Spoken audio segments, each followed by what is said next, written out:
Okay, let's pray. Father God in heaven, Lord, maraming salamat. At nandito kami. At nagkakaisa, Panginoon. At nag-gather kami, Panginoon, sa iyong salita at sa iyong kauturuan. At Lord, magkaroon talaga ng application ito.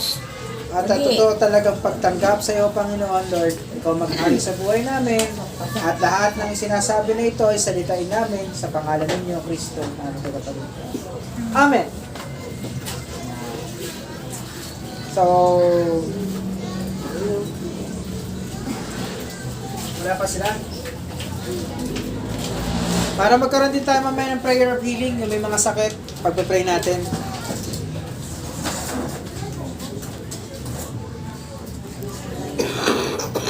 Tapos MJ, palabas ako ng pang-oil, pang-pahit, pang-anointing yun eh. Anong ngalan niya?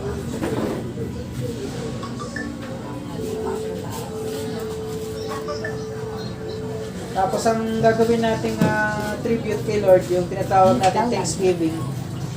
Nilinisin natin yung puso natin through repentance para ang prayer of healing natin mag-activate siya. Kasi if hindi tayo magkakaroon, pag meron pa rin tayong latak sa puso, ang prayer ng healing, hindi siya mag-a-apply kung walang power of repentance and forgiveness. Yun yung Thanksgiving. Kaya kasabi nga yung 2 or gather of 1, it's about Thanksgiving. Nandun si Lord sa atin at pagagalingin niya tayo. Yun yung ibig sabihin nun. Ibig sabihin, kailangan natin, kailangan natin linisin yung heart natin. Ngayon, mamaya, may revival tayong gagawin. Siguro, it's late na, pero wala namang late kay Lord. Kung may iiyak ninyo yan, much better.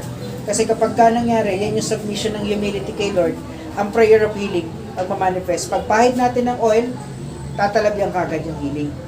Yun. Go. We must faith na effective yung prayer natin. Kung walang faith sa prayer natin, hindi yan magmamanifest. So, nakasalalay yan sa pananampalataya natin. So, kailangan natin ibigay talaga yung ating 100 genuine talaga na thanksgiving kay Lord para yung ating prayer mag-manifest. Okay? So, yun lang yan. So, sige, serve na tayo, no? Ang lesson natin for level up with Jesus, freedom. May mababasa natin ito sa Ezekiel 36:26. I will give you a new heart and I will give you a new heart and put a new spirit in you. I will remove you from you your heart of stone and give you a heart of flesh. No? So, ibig sabihin nito, nabibigyan na nga talaga niya tayo ng bagong puso at ang bagong spirito dito. At aalisin niya lahat ng mga bahid dito dahil yun na ay para na sa Panginoon. So, when it comes na sinabi nga ni Lord na binigyan niya tayo ng puso, hindi na natin puso yun. So, we must declare, hindi na natin yung puso. No? Alam niyo kay Lord naman, hanggat wala pa naman siya dito sa atin, meron pa rin tayong tinatawag na infinite, everlasting repentance na tinatawag. So, kahit na nagkakasala tayo, hindi masamang humingi pa rin ng panibagong puso at mag-renew ng spirit. No? Kasi nga, sa kanya galing lahat eh. Sa kanya galing lahat ng kabutihan, ng karunungan, ng kagalingan, lahat ng biyaya sa kanya galing. So wala na tayong ibang pwedeng gawin kung hindi manalig tayo kay Kristo na siya lamang ang ating tagapagligtas at magagawa lahat ng pangangailangan natin. At sabi sa Mateo 6:14-15, for if you forgive other people when they sin against you, your heavenly Father will also forgive you. Sabi sa 15, but if you do not forgive others their sins, your Father will not forgive your sins. So, matagal na natin tinatopic to since day 1, yung ask ng forgiveness. So, nagkaroon na kayo ng forgiveness, ng total forgiveness sa isa't isa. Dahil kailangan natin ibigay at ipataw ang kapatawaran ng bawat isa. Kasi kung hindi natin gagawin yun, hindi natin makikita ng Ama natin nga sa langit. So, ibig sabihin, it's necessary, it's essential for our salvation. Kasama siya sa 7 fundamental truths na sinasabi sa Bible.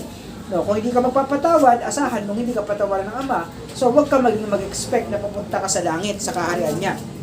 So, kaya natin tinuturo to para maintindihan ng mga ating kapatid na hindi lang pagtanggap kay Kristo ang nangangailangan, kung hindi yung pagpapatawad din. Kaya nga si Apostol Peter, nagtanong siya kay Lord, no? Ilang beses ba ako magpapatawad? Sabi niya, 7 times ba? and D7. No? It's a 77 times. Yun ang sabi niya.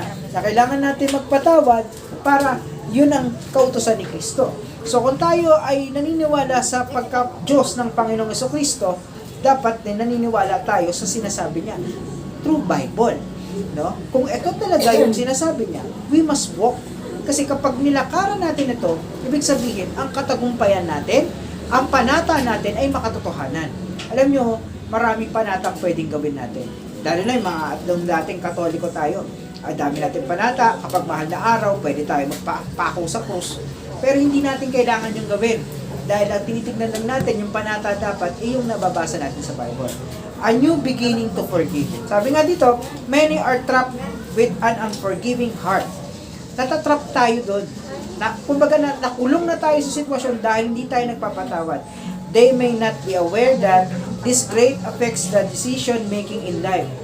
This may not be easy, especially when the person who hurt you is the closest to you. Kadalasan kasi yung mga nakasakit sa atin, pamilya din natin. No? Pamilya din natin yung nakasakit sa atin. Kaya ang ibig sabihin nito, kung kapamilya natin na nakasakit sa atin, kailangan magbigay din tayo, magpatawad natin sila. No? But God doesn't want these people to be stone-hearted, na hindi maging bato ang puso natin, sabi nga ni Lord eh. He offers a new beginning to everyone that includes being forgiven and being able to forgive. So, ibig sabihin, vice versa. Yung mga taong nakagawa sa iyo ng kasalanan, na humingi talaga sa iyo ng kapatawaran na totoo, patawarin mo din. Kasi tulad din ng pagpapatawad din sa iyo ng Ama, genuine repentance din. So, ibig sabihin, kung nagsisi ka na, asahan mo, huwag mo nang gawin. Ngayon, dahil tao tayo, makasalanan tayo, kahit pa sabihin man natin, nauulit din natin ang kasalanan ginawa natin, pero ang kapatawaran ng Panginoong Jesucristo, walang katapusan yan. No? Hanggat hindi pa siya bumabalik dito, ibig sabihin, nandun ka pa rin doon sa situation, napatatawarin ka din talaga niya. No? Kailangan mo lang talaga ng tunay na pagsisisi. Mali naman natin, nangyayari pa yan, hindi ka pa talaga prepared na totally healed. So, ibig sabihin, ang Diyos kasi, alam niya ang puso mo. Ang tao, tayo tumitingin lang tayo sa mga pangit na ugali. Pero ang totoo, hindi natin naalala yung mga buting ginawa sa atin ng tao. Tama? So, ibig sabihin, doon lang nabubulag na tayo, pinapatay na natin yung mga tao na nakagawa sa atin ng kasalanan. So, dito, na makikita natin na kailangan, hindi lang tayo tumitingin sa ganun. Kailangan, kung ang tao na talagang tunay din na nagsisi din sa atin, parang sinabi talaga na, ate, sorry talaga dahil nakagawa ko ng kasalanan sa iyo. Nakagamit ako ng pera, nabasa ko yung gamit mo, nabangga ko yung sasakyan mo, o naloko kita. Pero yung totoo talaga. Kasi patatawarin natin siya. Pero kaso paano naman kung hindi naman siya nagbabago? Diba? So ibig sabihin tayo, nadadala tayo sa isang sitwasyon na gano'n.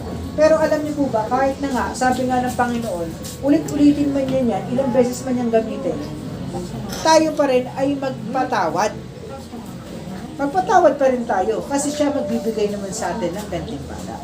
So, number 1, we must forgive ourselves. Marami dito nagpatawad ng ibang tao pero sarili niya hindi niya pa napatawad. Nauna pa, paglingkod sa ibang tao kaysa sa sarili niya. Paano ba naman natin magagawa yon? How can we be a good example to others if yung sarili natin hindi natin inaayos? Ay tuturo nga tayo ng magaganda pero ang nagiging bunga naman nito, nakikita naman sa atin na hindi tayo nagiging maganda din. How they can convince? Paano natin sila makukonvince dun sa sitwasyon na yon? Na nagbago ba talaga yung tao na yan? Diba? So, number 1 is to forgive yourself. Ano yung pangilot? Pangilot? Lalamunan ko. So, ibig sabihin dito, kailangan nating mag-forgive. Forgive natin ang sarili natin. Ano ba, bakit ba natin kailangan i-forgive ang sarili natin? Marami kasing tao na nagkaroon ng kasalanan. So, ito lang isa lang testimony ko, no? Meron akong isang kakilala, kamag-anak ko. Marami siyang nagawang hindi maganda sa Panginoon. Alam niyo kung ano yung pinakapangit na nagawa niya? Naging teacher siya para magpalaglag. Yung isang tao. Dahil yun daw yung kinakailangan. So, kung ikaw yung teacher noon, Tapos sinasabi mo sa mga kababaihan, kailangan mo magpalaglag ka. At pinapalaglag mo yung bata, para ka na rin pumapatay. No? So, ang ibig sabihin nito, dito ko lang nakita, kahit na itong tao na ito na marami siyang ginawang kasalanan, sa tingin ba natin, hindi ba siya karapat dapat patawarin ng Panginoon kung talaga siya ay tunay na humingi na ng tawad at tumalikod na sa kanyang karumihang kasalanan? Minsan ganun tayo eh. Sinisisi na natin ang sarili natin dahil alam natin na marami na tayong nagawang kasalanan. Kaya nga, ang minsan, ang bargaining sa sarili, kapag ikaw ay napahiya na at nakilala ka na ng tao, wala ka nang ibang gagawin kundi opo. Ako na po masama, ako na po masama. Which is hindi gano'n. Kasi kung gano'n lang, puro ka lang, hindi mo makita ang tama sa mali. Kaya kailangan mo munang patawarin ng sarili mo. Sabi nga na 1 John 3:21, Dear friends, if our hearts do not condemn us, we have confidence before God. No? Totoo yun. No, kaya nga tayo na mismo nagko-condemn sa sarili natin. Kaya nga sabi nga, there are no condemnation in Christ. Kasi nga, hindi na tayo nabubuhay dun sa loob sinundat eh. Nabubuhay na tayo sa espiritu ng katotohanan. Yung pagbabahagi ng salita ng Panginoon, ang katotohanan, dun tayo nabubuhay. So, ibig sabihin, yun ang kailangan natin lakaran. Wala na tayo ibang pwedeng gawin kung hindi ang katotohanan lamang na sinasabi ng Biblia, yun lang tayo maniniwala.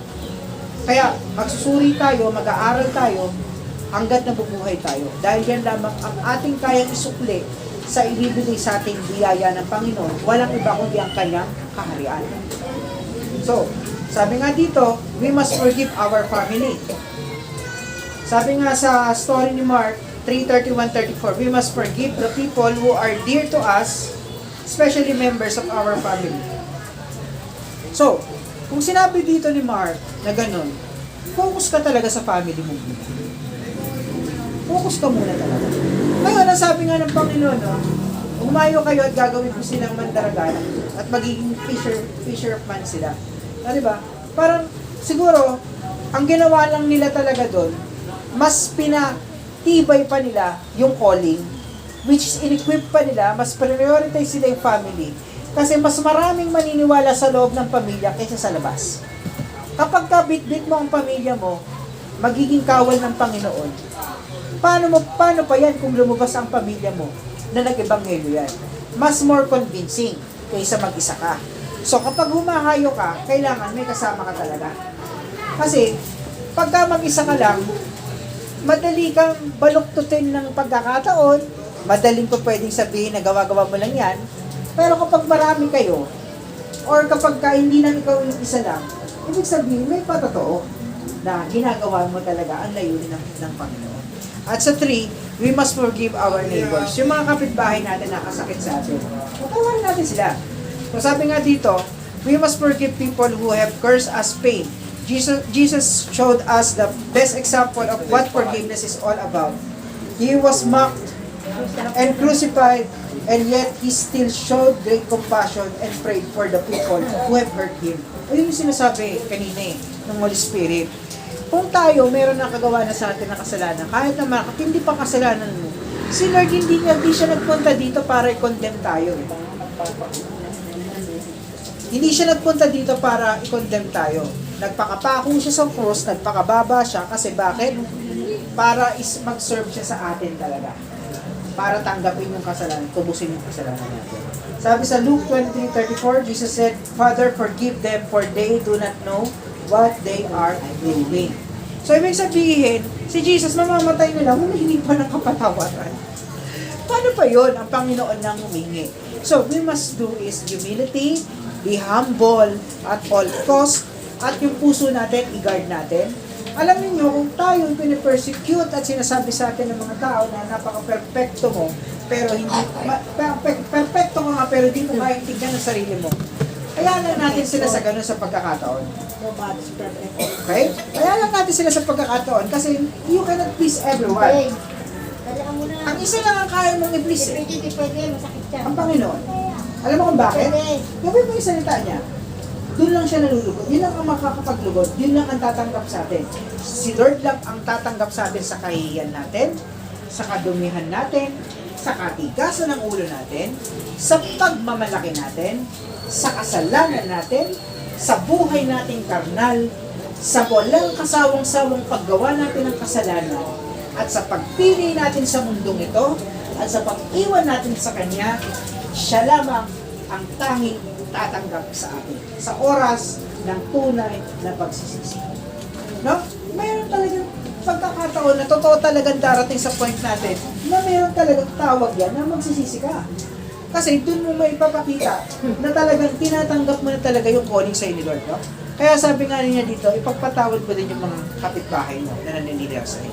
Pero alam mo din ba yung salitang neighbors? Kalahatan to. So parang pag sinabi mo, yung outside ng heart mo, yun yun. No? Tapos sabi niya nga, kung naghumingi na si Lord ng kapatawaran, we may hate or hold a grudge. But if we want to see miracles in our lives, it is important to obey Jesus' instruction to forgive. Yun eh. Yun ang instruction niya eh.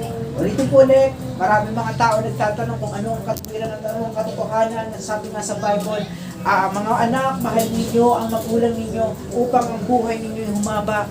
Isa yun sa mga pagpapala. Gamitin mo ang aking staff at ang rod. Ayan ay magpapalayas ng mga demonyo. Totoo yun. At ikaw ay magpagamit sa aking katwiran at sa aking itong wisdom na ito. Pahabain ko ang buhay mo, o protection ng kita. Hindi kita pababayaan, ipaprosper ko ang buhay mo. Alam niyo yung mga katagang mga ganyan. At yung pagmamahal ng Panginoon, doon mo makikita, doon mapabasag ang puso mo. At doon ka tunay na magsisisi. Kasi nakita mo kung paano tayo minahal ng Panginoon. Ang kanyang kaisa-isang anak, ibinigay niya. Ang kanyang anak na si Kristo nagpakamatay, binayubay, binuraan, niyokrakan, sinabing hindi sa Diyos, sinabing bulaang propeta siya, ang daming sinabing kasinungalingan sa kanya, hindi siya tinanggap, ipinagkalulo siya. Alam niyo yun, yun pa lang eh, hindi yun sasapat sa isang problema na meron ka. Kung hindi, sabi nga niya, at all cost mag-stand ka sa faith mo na sigtibay ng bato, talak mo ang faith mo at manimpalataya ka kay Kristo. Yun ay maniwala tayo, panghawakan natin ang salita niya. At dun lang, the truth will set you free. Yun lang yun eh. Wala na tayong iba eh. Si Jesus lang kapitan natin, kay Jesus lang tayo mag-pray at all time. Lahat ng mga blessings, lahat ng mga meron kayo pinaglalaban sa buhay, lahat yan makukuha ninyo. Kasi lahat ng pangako ng Panginoon nasa Bible. You must seek first the kingdom of God. Kailangan ninyo magbasa ng Bible. Okay? Kailangan nyo magbasa ng Bible para makita ninyo na nandun lahat. Konti lang. Kaya natakot. So, ang sinasabi na instruction, yun yung Bible. So, sabi nga sa John 8:36, so if the Son sets you free, you will be free indeed. Kung sinabi na ni Lord na free ka na sa kasalanan mo, asahan mo at manampalataya ka, hawakan mo yung verse na yon, you will be saved, kasama ka sa kaharian niya. Pero tatandaan natin, ang kalaban natin 24/7 nagbabantayan sa atin para ligwakin tayo. Kasi kung tayo ay ligtas na at binudyokan ka ng kalaban na magpakamatay ka, automatically, kuwedyo mo sa impyerno dahil nagpakamatay ka talaga. Ang impartation ngayon ng internet, puro pagpapakamatay, pagpapahulog. Ewan ko ba kung bakit nagsama-sama sila. Pero ang gawa ng kaaway, para linangin tayo. Yung mga panonood natin ng internet, ng mga TikTok, yan ay gawa ng kaaway. Temptation niya sa pagpapakamatay, temptation niya sa bisyo, temptation niya sa mga false love, at temptation din niya sa gambling, temptation din niya sa mga maling pamamaraan ng buhay. Kaya imbes na matuto ang mga tao, nahulog sila sa mga maling paniniwala. Nagtulong-tulong ang mga ito para magpatotoo, para magkaroon ng katotohanan. Pero ang totoo talaga, nasusulat sa Bible, mga ginagawa nila kamangmangan. Kaya tayo ng mga Kristiyano, at ang ito, itindig natin sa bato na ito, sa bahay na ito, ang tahanan ni Kristo para lahat tayo magkaroon ng proteksyon at hindi tayo madaya ng sanglibutan. Alam niyo, malapit na dumating ang Panginoon. Tayo'y magalak dahil tayo'y nandito at nakikinig ng salita niya. Lahat ng nakakapakinig ng kanyang salita ay may kaligtasan sa Panginoong Jesucristo. At dito nga, what does genuine forgiveness mean? Restoration of godly relationship. Yun yung number 1. Number 2, freedom from any form of bitterness. Ibig sabihin, kahit na pinag-uusapan na natin to, parang biro na lang sa inyo, hindi na kayo affected. Pero minsan kasi pag hindi ka pa talaga totally free, Kahit nga pag-usapan lang natin ang ex mo, pati yung future mo. Nag-away na kayo ng future mo dahil sa ex mo. Ngayon, kapag ka ganun ang pinag-uusapan, dapat magalak tayo dahil tayo ay... Bakit? Teka lang. Ikaw, huwag kayo magagalit sa akin ng Holy Spirit nag-uusap.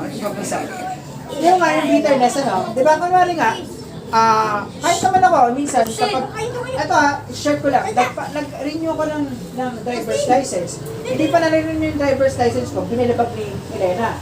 Sabi niya, bakit sa dinami-dami ng in case of emergency mo, ex mo pa din ang nakalagay? Sabi ko sa kanya, teka, hindi pa nga ako nakapag-renew eh. Gusto mo na ako mag-renew ka agad? O ngayon, nag-renew ako nung nakaraan, sabi niya, mag-renew ka na. Siguraduhin mo, pag bumalik ka dito, Elena De Vera na ang pangalan yan. Ha? Sabi ko sa kanya ganun eh. Sabi niya sa akin, kasi pag hindi, pupunitin ko yung driver's license ko. Pero syempre ako naman, nanggaling ako sa LTO, yun kagad ang inuna ko. Ayusin ko na, Elena De Vera. Kaya, nagalit pa rin siya sa akin ng muli. Bakit De Vera? Di ba dapat Gerland na? Eh, di ba ikaw nagsabing De Vera? Sabi ko sa kanya, kidding aside. Pero totoo yun, pag hindi pa talaga tayo naka-totally move, ang nangyayari talaga niyan, yan ay dilubyo de peligro. Ang nangyari, instead na nakalaya ka, ginatungan pa ng asawa mo, yung ex mo. Well, para sa akin, dapat ka, maging proud ka pa. Kasi, ex ko na lang siya, ikaw na ang asawa ko. Ngayong gabi, ikaw ang kayakap ko. Ang ex ka na lang. Ngayong bukas ng umaga, ikaw ang kasama ko. Parang si tita, laging blooming. Tingin ko magaling talaga magmahal si tita.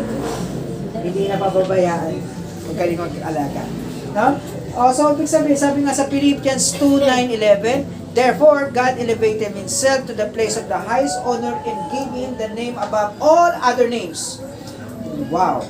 That are the names of Jesus. Every knee should bow in heaven and on earth and under the earth.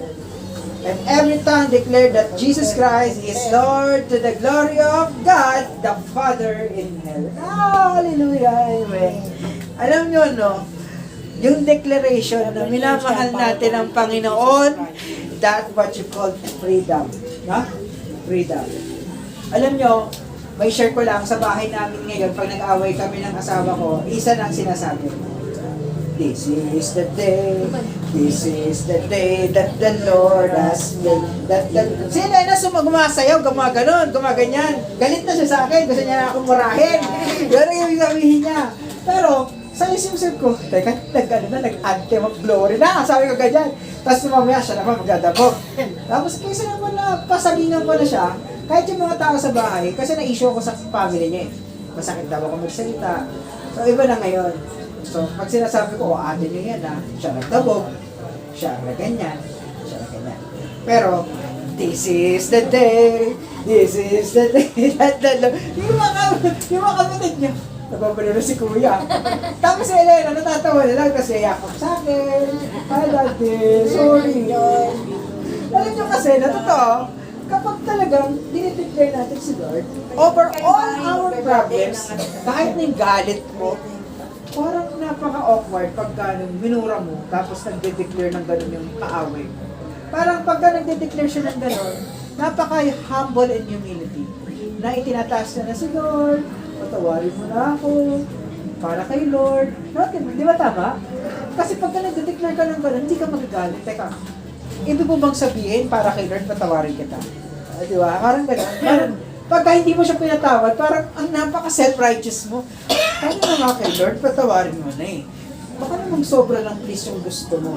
So, ibig sabihin, ulitin natin sa Philippians 2:9-11. Therefore, God elevated Him to the place of the highest honor and gave Him the name above all other names. Kanina napag-usapan din sa God's gift, wala tayong ibang pwedeng panampalatayaan kundi si Lord. Ito na yung sabi dito sa Philippians. Wala ka ng ibang pwedeng dasal. Agree na po tayo doon. Alam niyo, wino-work out natin yung kingdom ng Lord. Okay? Sabi nga ni Lord, pupunta siya sa taas at ipaghahanda niya tayo na ating tirahan. So, ibig sabihin yun, may mga pangako na talaga siya sa atin. Kaya nga, kung hindi man natin makuha ang kayamanan dito, MJ, Magtrabaho ng maayos at may takot sa Panginoon at hantayin mo ang pagpapala at ang tamang biyaya bigay sa iyo ni Lord. Huwag mainip. Kung hindi man ibigay sa iyo ng Panginoon, so be it. Dahil meron ka namang kaharian. Meron ka naman tahanan sa kaharian niya. Yung nandito, kinakalawang at nabubulok. Pero yung kayamanan natin sa kingdom niya, eternal yun, hindi yun nasisira. Amen doon. Tatapakan mo, puro diamond. Yes! Yun, Hallelujah! lahat Yes. ng ginto. Pag nabasa mo lahat ng Revelation, ano yan? So, dapat meron tayong mga list dito na, totoo yun. Magsusulat kayo, pero hindi na natin kailangan isulat. Kung hindi, itaada lang natin sa pananampalataya at sa prayer. No? So, dun po nangyayari, ang pagtanggap talaga natin sa Panginoon ay freedom. Lakaran natin ang Word of God kaysa dun sa mga payo na mga pagkakataon. Dahil wala yung ibang magagawa, hindi nila kayang i-guide tayo dun sa salvation na dapat natin kailangan at hinahanap. Tandaan ninyo, kung meron man tayong kayamanan na kagustuhan, pinipursue yan natin. Hindi natin hinahayaan na maging mahina ang tuhod natin, at maging mahina ang pananaw natin, at maging mahina din ang ating pag-iisip. Kung hindi unawain natin kung ano ba talaga ang total purpose ng paglilingkod natin. One only. Through His kingdom. Kung hindi natin maintindihan ang kingdom ng Panginoon at hindi natin ma-explain yan kung bakit ka nagdadasal, dahil para sa kaharian niya at makasama mo siya at makasama lahat ng mga santo doon, ang mga saints doon, ang mga banal, yun lamang ang purpose natin, na maging anak tayo ng Diyos. Lahat tayo ay saints pag tinanggap natin ng Panginoon. Amen! Kaya nga sabi po na ibang mga pastor, kapag ka tinanggap mo na si Jesus, mag-aral ka na magkabayo. Sasakay ka sa kabayo kasama ni Lord. At titipunin natin ang kasamaan. Wala namang ibang gusto ang holy. I-defeat ang darkness. Kaya wag niyong mamahalin yung darkness sa puso ninyo. Kasi yan ang magpapakabulag sa inyo. Alam niyo kung bakit sinabi ni Lord ang prayer niya nakakabuhay ng bulag? Dahil nakakabuhay ng bulag sa pananampalataya. Dahil yung mga walang pananampalataya sa Panginoon, bulag sila, hindi nila nakikita ang Diyos. Ang dasal at pananampalataya natin kay Kristo ay nakakapagbigay ng liwanag at nakakabuhay tayo rin ng patay sa kaluluwa at bulag sa spirito. Tatandaan ninyo, ang Panginoon ay malapit nang dumating at tayo magpuri doon at magalak. Dahil alam ko, lahat na nandito tayo ay tinawag tayo ng Panginoon. At tayo ay tatawagin pa rin niya sa tamang panahon. Katulad ko, ay gagawin niyo din pagdating ng panahon. Okay, let's pray. Nasaan yung langis? Naanak ko parang may Panginoon. Wala na? Oo. Dati yan may Panginoon. Yun na lang yung sa'yo. Yung ano tayo, pamilot mo na. Oo. Yun na lang. Ano lang yan? Hindi, pwede na to. Basta may oil. Oil yan eh. Pag pinaid mo, oil na siya. Tremi? Wala, yan ang Ito na lang. pamilot eh. Ito na lang. Okay. Ama namin Diyos sa buhay, Panginoon, isanctify mo Panginoon itong oil na ito, Lord, na magbigay ng kagalingan, magsimbolo ng kagalingan at pagtanggap sa iyo, Yeso Kristo. At ito din ay pamamagitan ng pagtanggap sa banal na Espiritu Santo. Ito ay magbigay ng kagalingan sa pagpahig sa kanilang mga noo. At tulad din ng ginawa mo sa mga disipulo noon at hanggang ngayon ang mga naglilingkod sa iyo, itong pagpahig na ito ay nagsisilbing pakikipag-isa sa iyo, Panginoon, at magbigay ng kagalingan. At lahat ng mapapahiran nito, magkaroon ng proteksyon, at tanging ikaw lamang, Panginoon, ang itataas namin sa kalagitnaan na ito. Lord, sa pamamagitan ng dugo mo, i-bless mo ito. In the name of the Father, of the Son, of the Holy Spirit. Lord, kung sino man, Panginoon, sa amin na may bagabag ng puso, gayon din, Panginoon, tinatawag ko ang banal na Espiritu Santo upang mag-enter kayo sa aming hearts at i-release dahan-dahan pababa. Hawakan niyo ang puso ninyo at ibaba ninyo ang kamay na simbolo ng pagtanggap natin sa Panginoon, dahan-dahan, Holy Spirit, linisin mo po, Panginoon, ang aking puso upang magkaroon ng kagalingan, ang pagpapahid. Panginoon, ikaw ang maging sandigan namin sa lahat ng panahon at sa lahat ng pagkakataon, Panginoon. Ikaw lamang, siya nawa, sa pangalan ng Ama, Anak, at ng Espiritu Santo. Lord, pagbigay ng kagalingan at magbigay ng pagpapala, ang mapapahira ng langis na ito, sa pangalan ng Ama, Anak, at ng Banal na Espiritu Santo. Holy Spirit, linisin mo ang puso namin upang makita ka namin sa lahat ng pagkakataon, sa lahat ng kaganapan, at sa lahat na aming mga nagagawa sa buhay. At Panginoon, basbasan niyo din po ito, Panginoon, ang bigay ng kagalingan sa sugatang puso namin, Panginoon, sa ngalan ng Ama, sa ngalan ng Anak, sa ngalan ng Banal na Espiritu Santo. Holy Spirit, linisin mo ang puso namin at huwag pong malagyan ng galing. At Lord, i-renew niyo lahat, Panginoon, ng merong latak sa aming puso. Lord, kayo mag-center ng buhay namin. Lord, itinataas ka po namin. Lord, magpapakumbaba kami sa iyo, Panginoon. At Lord, magmamakaawa kami sa iyo, Panginoon, upang mabigyan kami ng panibagong anointing. At ito, Panginoon, pagpapahid ng langis na ito, ay makita ka namin at ang iyong kaluwalhatian at iyong katotohanan ng mga sinasabi. At Lord, ikaw ang maging salita namin sa pagkakataon at sa pangyayari at sa ngayon na pagtanggap namin sa inyo, O Banal na Espiritu, ikaw ay maghari ka, siya nawa sa ngalan ng Ama, Anak at Banal na Espiritu Santo, at kami po'y tatanggap ng iyong biyaya.